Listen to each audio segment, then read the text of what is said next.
Welcome to your own physics class. और आज का जो हमारा टॉपिक है वो क्या है? It is dimensions of physical quantities. जो टॉपिक है वो क्या है? Dimensions of a physical quantity. ये टॉपिक है। अच्छा, इस टॉपिक को पढ़ने से पहले आप अपने ब्रेन के अंदर एक बात पूरी तरह से फिट कर लो कि इस टॉपिक को आप छोटा नहीं समझ सकते। ये टॉपिक आपकी पूरी फिजिक्स को कवर करता है। इस टॉपिक के लिए आपको फिजिक्स के सारे फॉर्मूलेज याद होने चाहिए। अब कहोगे सर हम तो अभी 10th पास करके आए हैं, हमें सारे फॉर्मूले कैसे याद हों? तो सिंपल बात है, धीरे धीरे करते करते 11th में से आप 12th में जाओगे, कुछ क्वांटिटीज़ आप वहाँ पढ़ोगे, बहुत सारी क्वांटिटीज़ आपने 9th-10th में पढ़ी हुई हैं, कुछ क्वांटिटीज़ 11th में पढ़ोगे। तो ये डायमेंशन फार्मूला लगातार यूज़ होने वाली चीज़ है। तो कभी किसी की डायमेंशन कोई फार्मूला आपको पता नहीं चलता तो डोंट गेट कन्फ्यूज्ड। अच्छा, अगर आपको पूरी वीडियोस चाहिए तो आप प्लेलिस्ट भी देख सकते हैं मेरी प्लेलिस्ट में जाकर, क्योंकि वैसे ही वीडियोस ज़्यादा हैं। तो अगर वीडियोस देखने में, लेक्चर इन द सीक्वेंस में अगर देखने में प्रॉब्लम होती है आपको, तो आप चैनल के प्लेलिस्ट में जाएं। प्लेलिस्ट में आप अपने चैप्टर का नाम देखें और वहाँ से आप कोई भी वीडियो लेक्चर देख सकते हैं।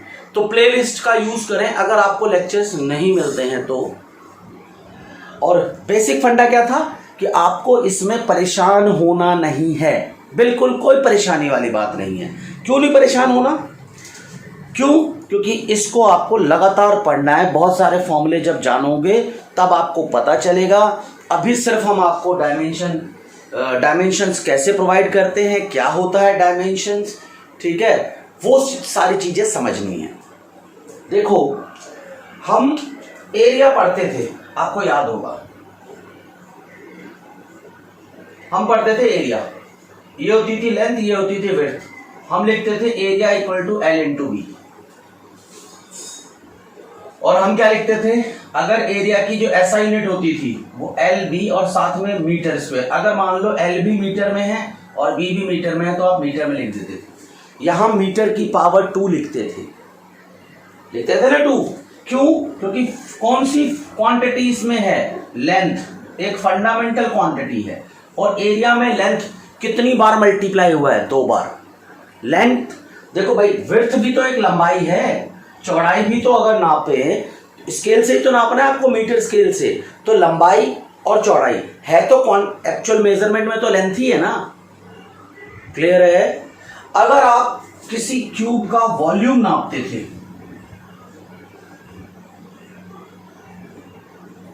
तो यह होता था, ये बी और ये H.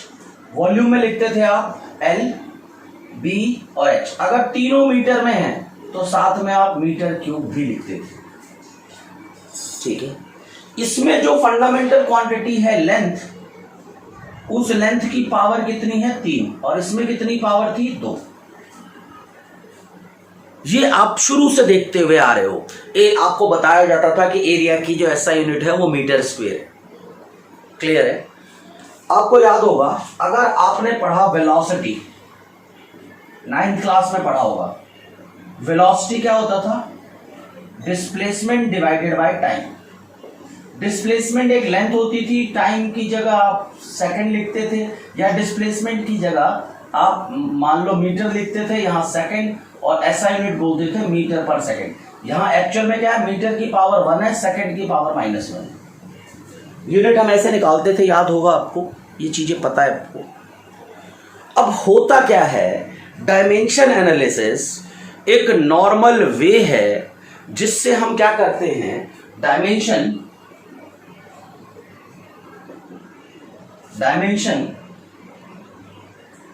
Analysis establish a relation between fundamental and derived quantities.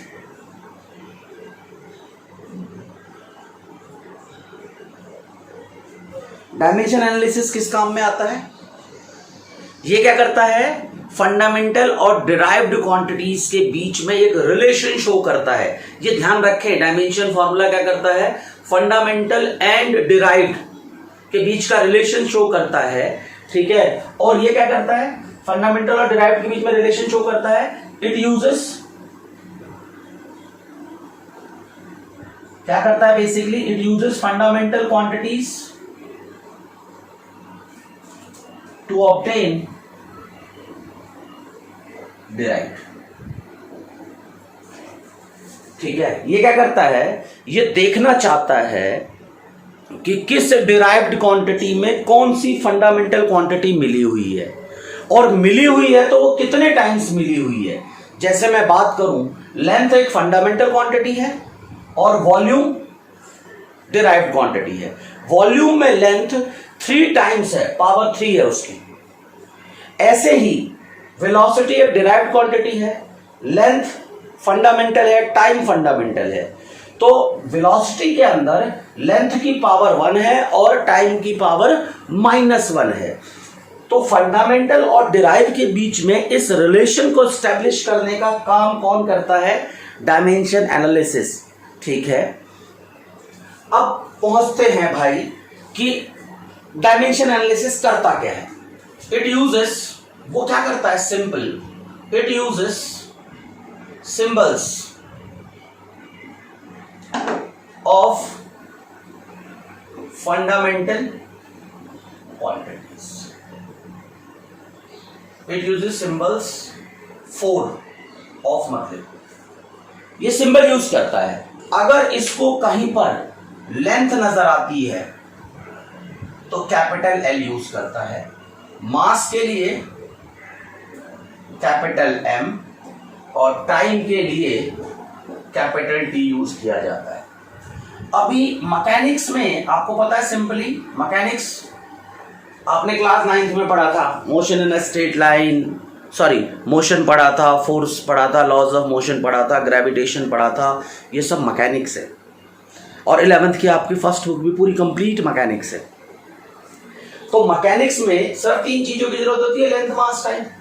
आगे आपको पता है इलेक्ट्रिक करंट, उसके लिए एम्पियर यूज कर लेंगे, टेम्परेचर के लिए के यूज कर लेंगे। ऐसे ही फंडामेंटल क्वांटिटीज में अलग अलग सिंबल बना रखा है और आपको उनका डायमेंशन फॉर्मूला कैलकुलेट करना पड़ेगा। क्लियर है? अब आप समझो कैसे। जैसे मैं बात करता हूं वेलोसिटी की, वेलोसिटी है, वेलोसिटी का फॉर्मूला क्या है? Displacement divided by time. अब देखो, डिस्प्लेसमेंट एक लेंथ है L और टाइम के लिए T, ये देखो ये यूज किया।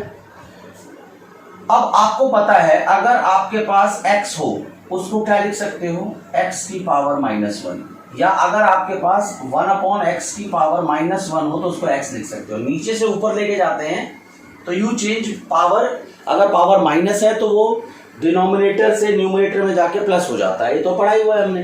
अब ये अगर ऊपर जाएगा t तो क्या हो जाएगा? LT-1। और जब ऐसे स्क्वायर ब्रैकेट में डाल देते हैं, ठीक है, तो ये क्या कहलाता है? Dimension formula. यानी अगर कोई बोले वेलोसिटी का डायमेंशन फॉर्मूला LT-1, ये वेलोसिटी का डायमेंशन फॉर्मूला है। और अगर मैं वेलोसिटी इक्वल टू LT-1 लिख दूं, इसको कहते हैं डायमेंशनल इक्वेशन। तो ये है क्या? इक्वेटिंग डायमेंशनल फॉर्मूला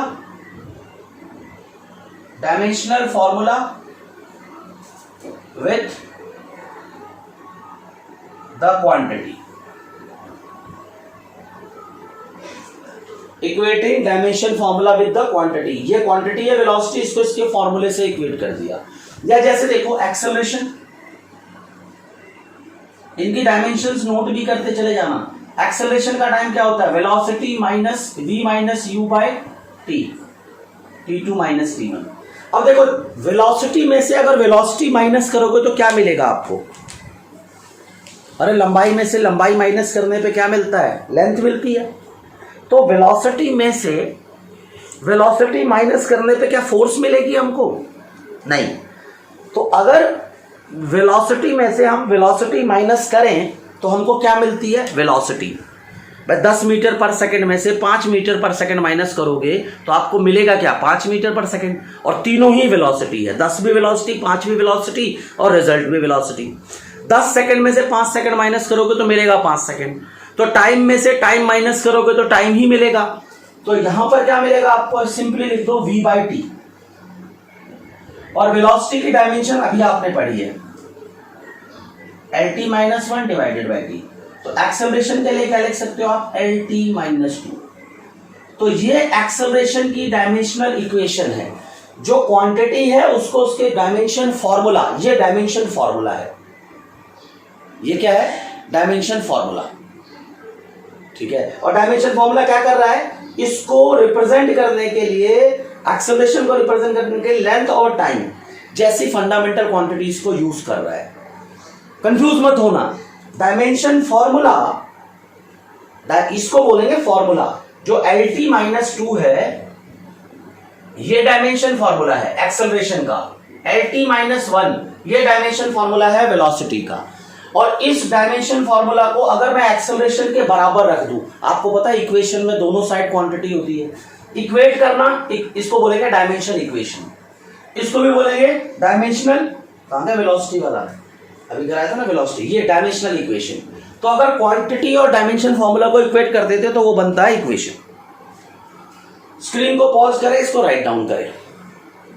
तो आप देख रहे हो ये चीजें तो आपने पढ़ी थी, तो बड़े आराम से आपको डायमेंशन निकालनी पता चल गई। कोई पूछे वेलोसिटी की डायमेंशन क्या आएगा, तो L और t की पावर माइनस वन। वेलोसिटी का क्या आएगा, L t की पावर माइनस टू। क्लियर। अब इसको स्क्रीन को पॉज करके राइट डाउन करें। अब एक्चुअल में कई बार ये पूछ लेते हैं कि what are the dimensions, what are the dimensions. आप ध्यान से देखना डायमेंशन क्या है, अपने आप समझ में आएगा तो एक्चुअल में डायमेंशन है क्या। देखो हमने वेलोसिटी के लिए क्या पढ़ा, L T minus one, L की पावर वन है। यहां पर मास की पावर कितनी होगी, जीरो लिख सकते हैं, क्योंकि आपको पता है किसी भी चीज की पावर जीरो, वन की पावर जीरो वन, एक्स की power zero one. Simply basically mechanics की डायमेंशन में हम एम एल टी तीनों लिखते हैं, पर क्योंकि वेलोसिटी में मास नहीं होता, पर फिर भी हमें डायमेंशन फॉर्मूला में अगर हम लिखना चाहे, वैसे तो एल टी माइनस वन से ही काम चल जाएगा, पर अगर आप कहीं पर देखोगे कि कहीं लिखा होता है कि एम की पावर जीरो, तो परेशान मत होना, क्योंकि एम नहीं है और एम को हमने फॉर्मूले में ले आए हैं, एम की पावर जीरो कर दी, वो वन होता है। क्लियर। अगर मैं एक्सेलरेशन की बात करूं, इसमें भी एम जीरो होगा, एल टी माइनस टू, ठीक है। एक और फॉर्मूला जो आप पढ़ चुके हो, इट इज फोर्स। फोर्स क्या है, मास इनटू एक्सेलरेशन। आपको पता है डायमेंशन फॉर्मूला मास की जगह क्या यूज करता है, कैपिटल एम, और एक्सेलरेशन तो आपके पास पता ही है, एल टी माइनस टू, ठीक है। तो क्या बन गया, M L T minus two, ये फोर्स। देखो इन तीनों इक्वेशंस में एम एल टी तीनों में है। मैकेनिक्स की आप जितनी भी इक्वेशन बनाओगे, मान लो ये मोमेंटम है, मोमेंटम आपको पता है मास इनटू वेलोसिटी होता है, और मास के लिए m, वेलोसिटी के लिए एल टी माइनस वन, तो m L T minus one. Impulse, force into time होता है, फोर्स के लिए देखो ऊपर ये रहा डायमेंशन mlt-2 और इसके लिए t mlt-1। नोटिस करो इंपल्स और मोमेंटम की सेम डायरेक्शन सेम डायमेंशंस होती है। तो आपको पूछ सकता है क्या दो अलग अलग क्वांटिटीज की सेम डायमेंशन हो सकती है? बिल्कुल हो सकती है जी, कोई मना नहीं है। दो अलग अलग क्वांटिटीज की डायमेंशंस सेम हो सकती है। डायमेंशन का मतलब ये नहीं कि वो क्वांटिटी सेम है, डायमेंशन का मतलब ये है कि उस क्वांटिटी में कौन सी फंडामेंटल क्वांटिटी कितनी बार है, बस ये मतलब होता है डायमेंशन का। और अभी मैं डायमेंशन का एक्चुअल मतलब आपको in the form of definition भी बताऊंगा, पहले आपको समझा दूं थोड़ा सा। देखें, मोमेंटम हो गया, इंपल्स हो गया, फोर्स हो गया, वेलोसिटी हो गई, एक्सेलरेशन हो गया। अच्छा, इन सबसे हमें एक बात और पता चल रही है। क्या पता चल रही है? कि किसी भी चीज की डायमेंशन को हमें रटने की जरूरत नहीं है। क्या पता होना चाहिए हमें? फॉर्मूला। अगर हमें फॉर्मूला पता है तो हम किसी भी चीज की डायमेंशन को निकाल सकते हैं। तो सबसे सिंपल बात क्या है, आप डायमेंशन याद नहीं करोगे, आप क्या याद करोगे? किसी भी क्वांटिटी का फॉर्मूला, जो आपको आगे न्यूमेरिकल में भी काम आएंगे और डायमेंशन में भी काम आएगा। ये ध्यान रखें, ये एमएलटी रखने की जरूरत नहीं है, सिर्फ ये फॉर्मूला याद रखो और कुछ चीजों की डायमेंशन आपको अपने आप याद हो जाएंगे, जैसे एक्सेलरेशन, वेलोसिटी, फोर्स। ठीक है, फिर आ जाओ आप एनर्जी। एनर्जी, अच्छा, इस एनर्जी में आप काइनेटिक, पोटेंशियल, मैकेनिकल, किसी भी तरह की एनर्जी ले सकते हो। Energy equal to force into displacement. Force के लिए mlt-2 और डिस्प्लेसमेंट के लिए l, तो क्या आ गया? ml²t-2। आप कहीं कंफ्यूज हो रहे हो कि सर ने क्या बोला? किसी भी टाइप की एनर्जी हो, आप क्या करोगे? इसको यही डायमेंशन दोगे एनर्जी के लिए, mlt-2। चेक करना है तो देख लो, काइनेटिक एनर्जी का फॉर्मूला होता है हाफ mv²। हाफ, तो हाफ की तो कोई डायमेंशन नहीं, कांस्टेंट की कोई डायमेंशन नहीं, हाफ 1/2, इसकी कोई डायमेंशन नहीं, नो डायमेंशन। और जिसकी डायमेंशन ना हो उसकी जगह 1 लिख देते हैं, 0 मत कर देना, नो डायमेंशन का मतलब कोई डायमेंशन नहीं है। मास के लिए m, वेलोसिटी के लिए lt-1 और साथ में इसका स्क्वायर भी है। वेलोसिटी के लिए तो lt-1 है, इसका स्क्वायर भी है, तो कितना आएगा? m, l का स्क्वायर l² और t-2। कहीं आप सोचो कि इसका स्क्वायर कर देंगे तो +2 हो जाएगा। अरे भाई, t⁻⁻1 का स्क्वायर का मतलब है t⁻⁻1 into t⁻⁻1। Base same है, पावर ऐड हो जाएगी t⁻⁻2। परेशान नहीं होना, हर टाइप की एनर्जी का डायमेंशन फॉर्मूला यही होगा। अब क्या करते हैं, हमने क्या देखा कि किसी भी तरह की डायमेंशन में mlt, मैकेनिक्स में तीनों हैं। तो ये बात तो क्लियर हो गई कि सब में mlt है, तो mlt तो डायमेंशन हो नहीं सकती।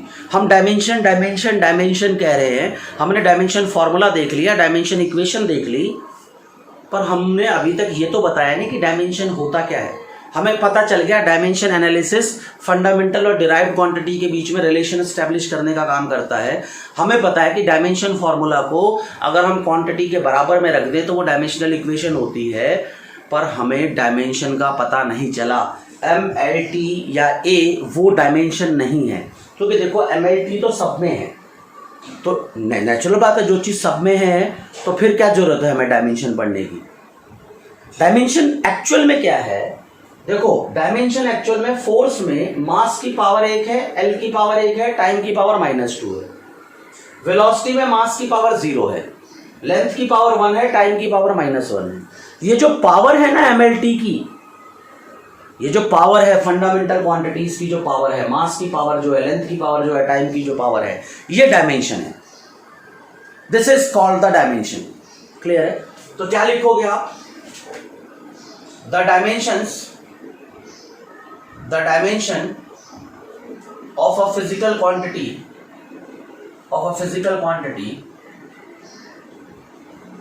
the dimensions of a physical quantity ठीक है, आर द पावर्स, ठीक है, to which the fundamental quantities are raised, fundamental quantities must be raised to represent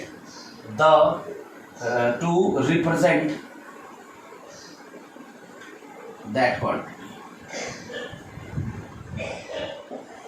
completely. क्या है? The dimensions of a physical quantity are the powers to which fundamental quantities must be raised to represent that quantity. जैसे momentum को represent करने के लिए मास की power 1 है, L की पावर, लेंथ की पावर 1 है और टाइम की पावर 1 है. जैसे मैं बात करूं वॉल्यूम आपको पता है लेंथ, वॉल्यूम क्या होता है? वॉल्यूम अगर क्यूब के वॉल्यूम की बात करूं, सिलेंडर की बात करूं, इसका पाई आर स्क्वायर एच होता है, इसका L into B into H होता है क्यूबॉइड का, है ना. वॉल्यूम का मतलब क्या होता है? Area into height. तो क्या होगा? Length into length into length. तो एल की पावर 3, एम तो होता ही नहीं, एम है ही नहीं, तो एम की पावर 0 और टाइम भी नहीं होता. तो ये किसकी डायमेंशन हो गई? वॉल्यूम की. वॉल्यूम को रिप्रेजेंट करने के लिए लेंथ की पावर 3 है. तो अगर मैं पूछूं कि लेंथ की कितनी डायमेंशन है वॉल्यूम में लेंथ की 3 डायमेंशन हैं, तभी इसको वॉल्यूम को 3 डायमेंशनल कहते हैं हम लोग. एरिया 2 डायमेंशनल कहलाता है, वॉल्यूम 3 डायमेंशनल कहलाता है. वो यही कॉन्सेप्ट है बेसिकली. जो पावर है फंडामेंटल क्वांटिटी की वो. अच्छा, कुछ अब आपको सारी डायमेंशंस लिखते भी जाना है. प्रेशर, मेनली प्रेशर, ये फॉर्मूला लिखना है आपको. Pressure force upon area. Force के लिए mlt -2. एरिया का मतलब लेंथ इंटू लेंथ. ये लेंथ और ये लेंथ कैंसिल आउट, ये लेंथ ऊपर जाएगा, ml -1 t -2. प्रेशर है ना. टॉर्क होता है टर्निंग इफेक्ट ऑफ फोर्स का वो इफेक्ट जो किसी चीज को रोटेट कर दे. देखो ये मार्कर यहां पर है, मैं इस मार्कर पे ऐसे फोर्स लगा रहा हूं, ये मार्कर सीधा चलेगा, लीनियर मोशन होगी इसकी. पर अगर इस मार्कर को अब मैं क्या कर रहा हूं, एक फोर्स इधर लगा रहा हूं, एक फोर्स इधर लगा रहा हूं, दो तरफ 2 ऑपोजिट फोर्स लगा रहा हूं, ये मार्कर अब भी नहीं चला. और अगर सिर्फ इधर लगा रहा हूं तो मार्कर इधर चला जाएगा. मैं फोर्स सिर्फ इधर लगा रहा हूं तो ये इधर चला जाएगा. और मैं फोर्स दोनों 2 तरफ लगा रहा हूं, एक इधर और एक इधर, तो ये नहीं जाएगा. अब क्या कर रहा हूं, एक फोर्स आपकी तरफ लगा रहा हूं और एक अपनी तरफ यहां से. अब क्या होगा, ये घूम जाएगा. तो फोर्स का वो इफेक्ट जो किसी चीज को रोटेट कर दे उसको टॉर्क कहते हैं. इसको डिटेल में हमें पढ़ना है, टर्निंग इफेक्ट ऑफ फोर्स. तो टॉर्क जो होता है, it is force into perpendicular distance. तो फोर्स के लिए mlt -2 और परपेंडिकुलर डिस्टेंस के लिए l, तो कितना आया, ml² t -2. अरे देखो ये तो बिल्कुल एनर्जी जैसी डायमेंशन हो गई. तो आपसे सवाल पूछता है कि क्या 2 अलग अलग क्वांटिटीज की डायमेंशन एक जैसी हो सकती है? बिल्कुल हो सकती है, बिल्कुल. आप देख रहे हो मोमेंटम और इंपल्स की डायमेंशन एक जैसी है. आप देख रहे हो टॉर्क और वर्क की डायमेंशन एक जैसी है. टॉर्क और एनर्जी की डायमेंशन एक जैसी है. एनर्जी या वर्क, सिंपल बोल दो इसको, वर्क या किसी भी टाइप की एनर्जी. स्क्रीन को पॉज करके ये डायमेंशंस निकाल लो, लिख लो आप. और एक बात ध्यान रखना, डायमेंशन निकालने के लिए आपको क्या पता होना चाहिए? फॉर्मूला. तो सबसे ज़्यादा ज़रूरी है एनसीईआरटी की बुक या दूसरी बुक्स में से जहाँ भी डायमेंशन लिखा हुआ है वहाँ से मैक्सिमम फॉर्मूला आप याद करो. तो हमारा प्रेशर वॉल्यूम हो गया. अच्छा, ये जो फॉर्मूले हैं ये तो आपको बार बार पढ़ने हैं, बहुत सारे फॉर्मूले पढ़ने हैं, तो हर बार आपको डायमेंशन निकालनी पड़ेगी, ठीक है। तो ज़्यादा कंफ्यूज होने की जरूरत नहीं है और ज़्यादा हम इसमें टाइम खराब नहीं करते। जैसे जैसे हम आगे बढ़ते चले जाएंगे हमें डायमेंशंस और भी पता चलती जाएगी, या आप बुक से फॉर्मूला देख करके डायमेंशन अपने आप बना सकते हो। आपको तरीका तो पता चली गया, मास के लिए m यूज करना है, लेंथ के लिए l, टाइम के लिए t, करंट के लिए a, या कई लोग I भी यूज कर लेते हैं, टेम्परेचर के लिए k। तो फॉर्मूला देखो और डायमेंशन खुद बनाओ, फिर वहां से मैच करो। कुछ डायमेंशंस में एक दो और बताऊंगा। एक आता है सरफेस टेंशन, सरफेस टेंशन, ठीक है। सरफेस टेंशन, सरफेस टेंशन क्योंकि इसकी जरूरत पड़ेगी, इस पे ना हमें आगे डायमेंशन फॉर्मूले में ना कुछ सवाल आएंगे, तो सरफेस टेंशन बार बार यूज होगा। देखो सरफेस टेंशन क्या होता है, मान लो ये कोई कंटेनर है, इसमें कोई लिक्विड है।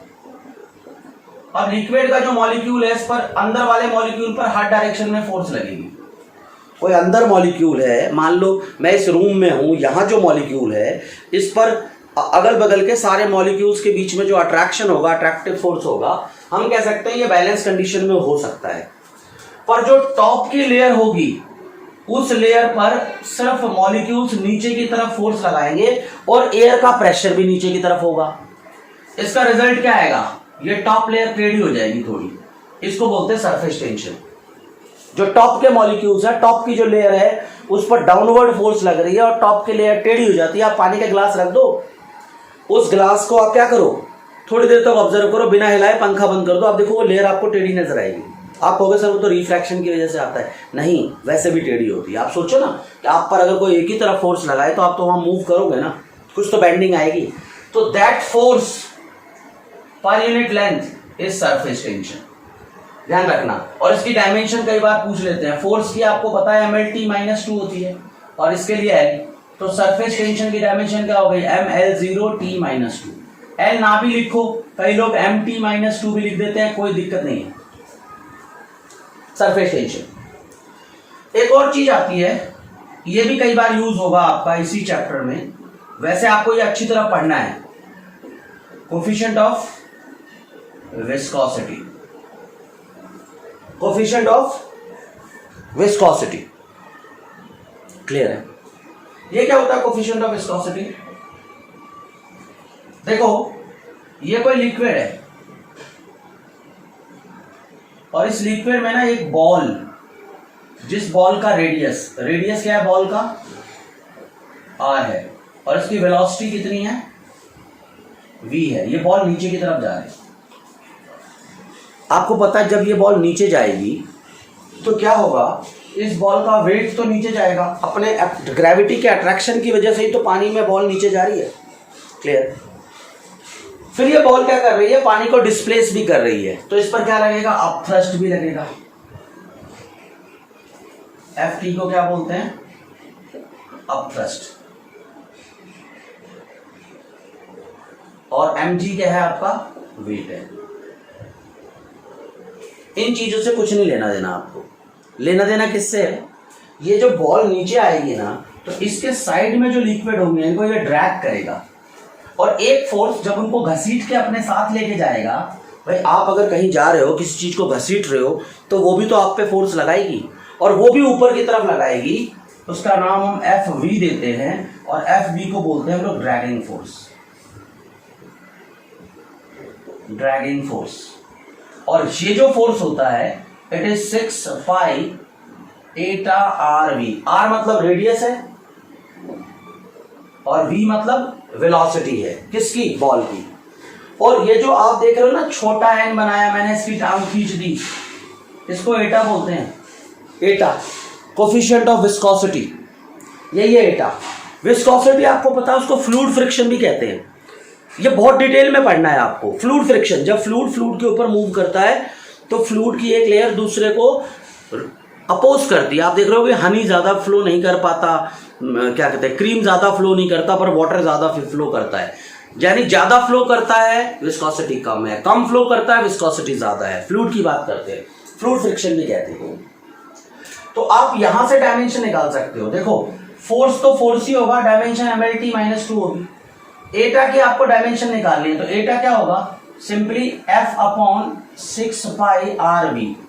आपको पता है 6 पाई की कोई डायमेंशन नहीं, r एक लेंथ है, वेलोसिटी lt माइनस 1 है। देखो ये कट गया, तो ml माइनस 1 ये ऊपर चला गया, ये ऊपर जाएगा तो t की पावर माइनस 1 हो जाएगा। ये किसकी ये डेफिनेशन है, कोफिशिएंट ऑफ विस्कोसिटी की डायमेंशन। ये सबसे आसान तरीका है। वैसे एक और तरीका है, आप मान सकते हो कि जब लिक्विड फ्लो करता है तो जो फ्रिक्शनल फोर्स है ना, वो ऑब्जर्व करते हैं प्रैक्टिकली कि वो एरिया के डायरेक्टली प्रोपोर्शनल होता है, और फ्रिक्शनल फोर्स वेलोसिटी ग्रेडियंट के डायरेक्टली प्रोपोर्शनल होता है। वेलोसिटी ग्रेडियंट का मतलब वेलोसिटी पर यूनिट लेंथ। आगे आप लोग कभी प्रेशर ग्रेडियंट भी पढ़ोगे, जब भी ग्रेडियंट की बात आए तो लेंथ से डिवाइड कर दो। Velocity gradient velocity upon length, force gradient force upon length, pressure gradient pressure upon length, potential gradient potential upon length. Gradient का मतलब you have to divide by L, आगे आपको पता भी चल जाएगा। क्लियर। वेलोसिटी ग्रेडियंट, तो जब हम प्रोपोर्शनलिटी हटाते हैं तो हमें पता है एक कांस्टेंट आता है, और वो कांस्टेंट यही है एटा, ए वी बाई एल। तो जब एटा की डायमेंशन होगी तो F L by A into V. अब देखो एफ के लिए फिर से एम एल टी माइनस 2, यहाँ एल स्क्वेयर, और यहाँ क्या होगा एल टी माइनस 1। देखो ये और ये तो कैंसिल आउट, ये ऊपर जाएगा तो M L minus 1 T minus 1। ये डायमेंशन है कोफिशिएंट ऑफ विस्कोसिटी की, कई बार यूज होगा। एक टर्म आपको और पढ़ने को मिलेगी जिसको बोलते हैं टेंशन। देखो ये कोई सीलिंग है, सीलिंग से एक रस्सी है, रस्सी से एक वजन अटक रहा है, ठीक है, और इस बॉल का जो वजन जा रहा है वेट mg नीचे की तरफ जा रहा है, अर्थ इसको अपने सेंटर की तरफ खींच रहा है। इसको लटका के रखने में इस रस्सी को टाइट होना पड़ेगा, और रस्सी पे एक अपवर्ड डायरेक्शन में फोर्स लगेगी, उसको बोलते हैं टेंशन, वेट के ऑपोजिट। यानी अगर कोई चीज हैंग कर रही है, कोई चीज लटक रही है, उसको जहां से लटका रखा है वो टेंशन फील करता है। आपने फैन को लटका रखा है, फैन का जो वेट है वो रॉड के लिए टेंशन है, उस पुली के लिए टेंशन है। यानी लटकने वाला बंदा लटकाने वाले को जो प्रॉब्लम देता है, इट इज कॉल्ड टेंशन।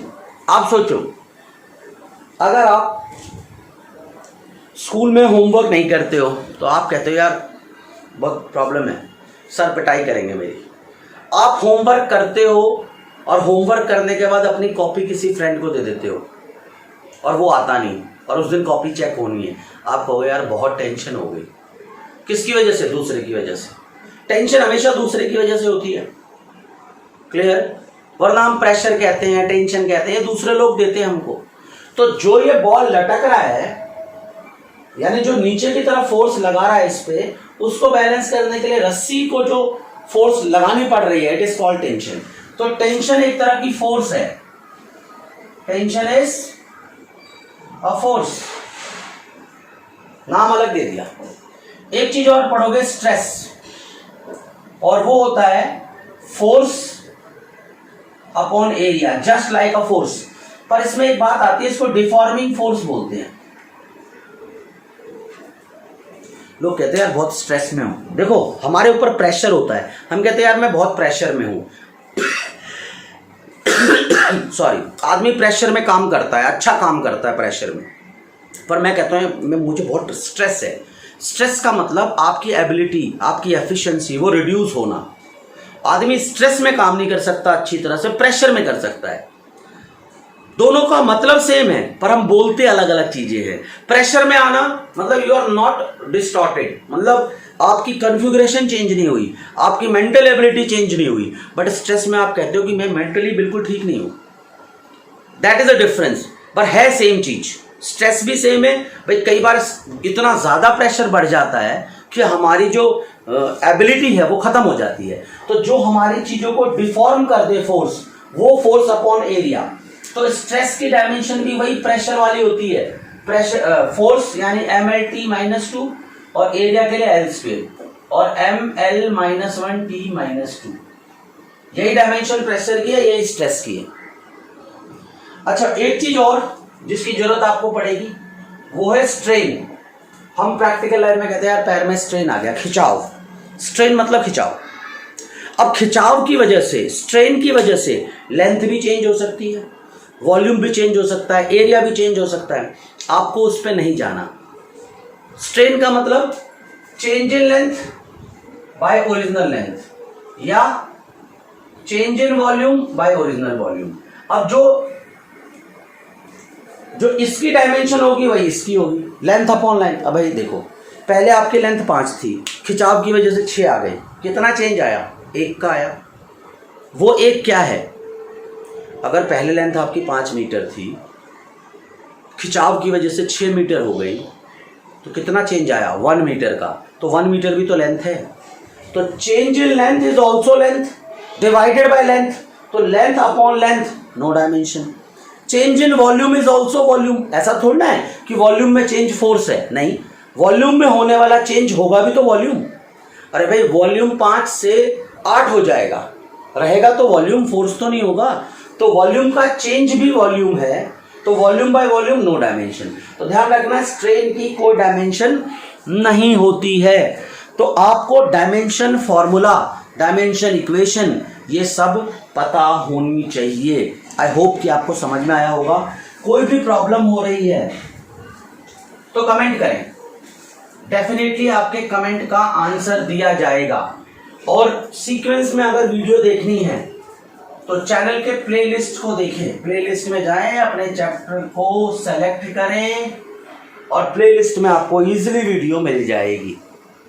अब आज का लास्ट टॉपिक, डायमेंशन की एप्लीकेशन बताने से पहले मैं आज का लास्ट टॉपिक बता रहा हूं आपको।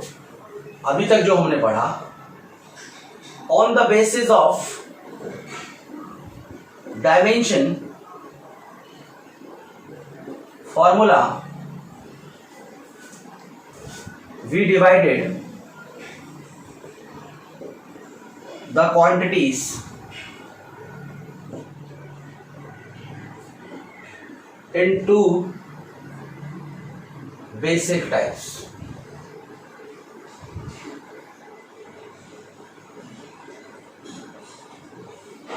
भाई देखो, बहुत सारी चीजें मैंने आपको पढ़ाई थी।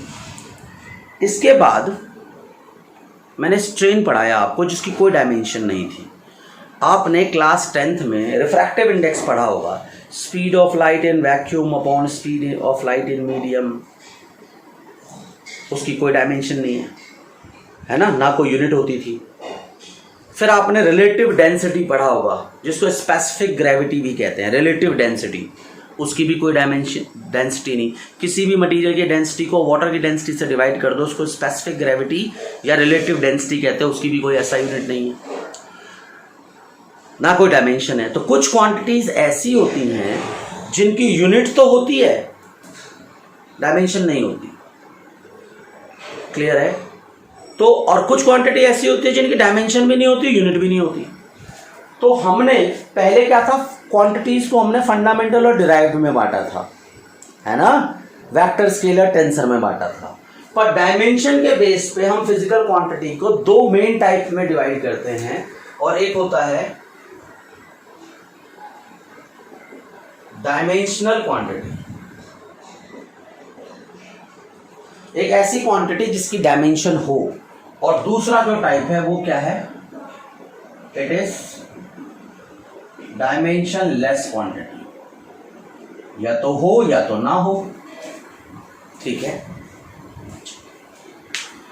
अब हम थोड़ा अलग अलग पेन ले लेते हैं ताकि खूबसूरत लगे, देखो और समझ में आए।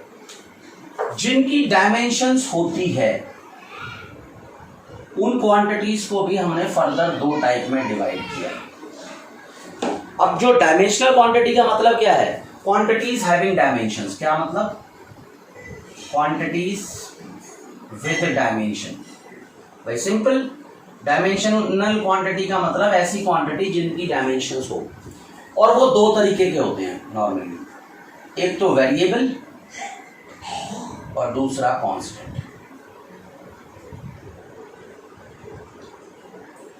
डायमेंशन भी हो और वेरिएबल भी हो। जैसे आप वेलोसिटी की बात करो, वेलोसिटी आपको पता है क्या है वेलोसिटी? वेलोसिटी कैसी क्वांटिटी है?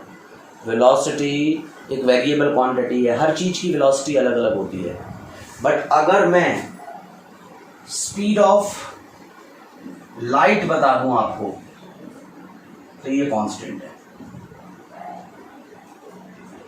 जैसे मैं वेट की बात करूं, वेट वैसे वेरिएबल है, मेरा वेट अलग, आपका वेट अलग, पर मैं अपने वेट की बात करूं वो कांस्टेंट है। मास भी वेरिएबल है, अलग अलग बॉडीज का मास अलग अलग है, बट आपका मास कांस्टेंट है। तो ऐसी क्वांटिटी जिसकी डायमेंशन भी हो और वो वेरिएबल भी हो, वो वेरिएबल डायमेंशनल क्वांटिटी कहलाती है। जिसकी डायमेंशन भी हो पर वो वेरिएबल ना हो, वो कांस्टेंट डायमेंशनल क्वांटिटी कहलाती है। वेलोसिटी हो गया, प्रेशर हो गया, फोर्स हो गया, एरिया हो गया, वॉल्यूम हो गया, कुछ भी लिख दो जिसकी डायमेंशन आपको पता है और वो वेरिएबल भी है। यहां देखो स्पीड ऑफ लाइट हो गया, है ना, एक। दूसरी बात करते हैं स्पीड ऑफ लाइट के बाद, universal gravitational constant, capital G. आपको पता है इसकी वैल्यू कितनी होती है? 6.67 10⁻⁻11 न्यूटन मीटर स्क्वायर kg -2, ये वैल्यू होती है। और F equal to G_m1 m2 by r square होता है। ग्रेविटेशन में पढ़ा था और पढ़ोगे, 9th में पढ़ा था, 11th में फिर पढ़ोगे। Universal gravitational constant, Planck's constant, ये ऐसी क्वांटिटीज हैं जो कांस्टेंट भी है और इनकी डायमेंशन भी है। ये ऐसी क्वांटिटी है जो वेरिएबल है और इनकी डायमेंशन है। आगे बढ़ते हैं। ऐसी क्वांटिटी जिनकी डायमेंशन ना हो, ये भी दो तरह के होते हैं, एक तो वेरिएबल और दूसरा। अब आप सोचो, आपने 10th में पढ़ा था ना रिफ्रैक्टिव इंडेक्स।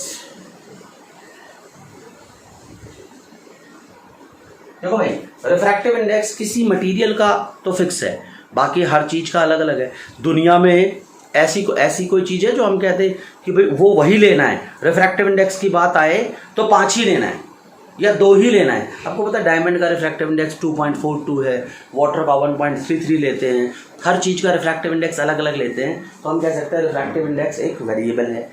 उसके बाद रिलेटिव डेंसिटी, रिलेटिव डेंसिटी अभी आपको बताया था, strain, no unit no dimension, ठीक है। अच्छा, ये तो वो क्वांटिटी थी जो डायमेंशन लेस थी और वेरिएबल थी। अब हम बात करते हैं जिनकी डायमेंशन ना हो और वो कांस्टेंट भी हो। जैसे देखो पाई 22/7 कांस्टेंट है। मैं आपको बोलूं 100, कोई न्यूमेरिकल वैल्यू, कांस्टेंट है। मैं आपको बोलूं sin 30 sin थीटा या 10:30 या 10:45, इनकी वैल्यू कांस्टेंट है। मैं बोलूं log 5, ये भी कांस्टेंट है। मैं बोलूं e⁻1 कांस्टेंट है। भाई इनकी वैल्यूज तो चेंज नहीं हो सकती। 100 रुपीज 100 रुपीज रहेगा, पाई की वैल्यू पाई रहेगी, sin 30 रहेगा या cos 30, कोई भी ट्रिग्नोमेट्रिक फंक्शन की वैल्यू, लॉगरिथमिक, ये सब क्या है? कांस्टेंट ही तो यहाँ पर। log 5 log 10 log 100 सब कांस्टेंट है, जीरो भी कांस्टेंट है। एक और चीज देखो, एवोगैड्रो नंबर पता है ना, ऐसा यूनिट क्या होती है? मोल इनवर्स, पर वो भी कांस्टेंट है। क्या है एवोगैड्रो नंबर? 6.023 × 10⁻23 एटम्स पर मोल, ठीक है। इतनी चीज आपको समझ में आ गई होगी। अब यहां पर ना एक क्वेश्चन और पूछते हैं, कि ऐसी क्वांटिटी बताओ जिसकी यूनिट तो हो पर डायमेंशन ना हो।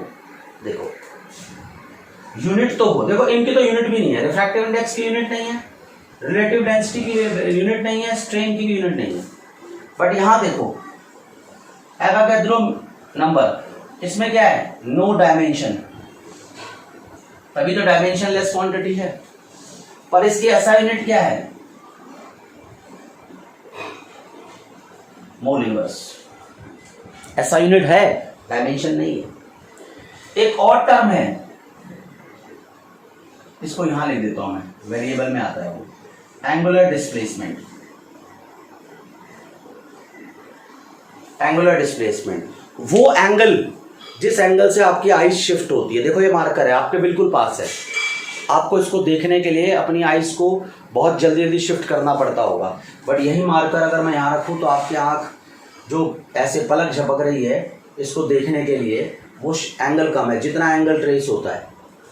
अगर आप एक सर्कल पे ऐसे घूम रहे हो सर्कुलर पाथ में और ए से बी तक मूव करने के लिए आप सेंटर पे जितना एंगल ट्रेस करते हो ये एंगुलर डिस्प्लेसमेंट है, और ये एक वेरिएबल है और कोई डायमेंशन नहीं है। इस एंगुलर डिस्प्लेसमेंट में भी, इसमें भी नो डायमेंशन, और यूनिट क्या होती है इसकी, रेडियन। एंगल की ऐसा यूनिट रेडियन।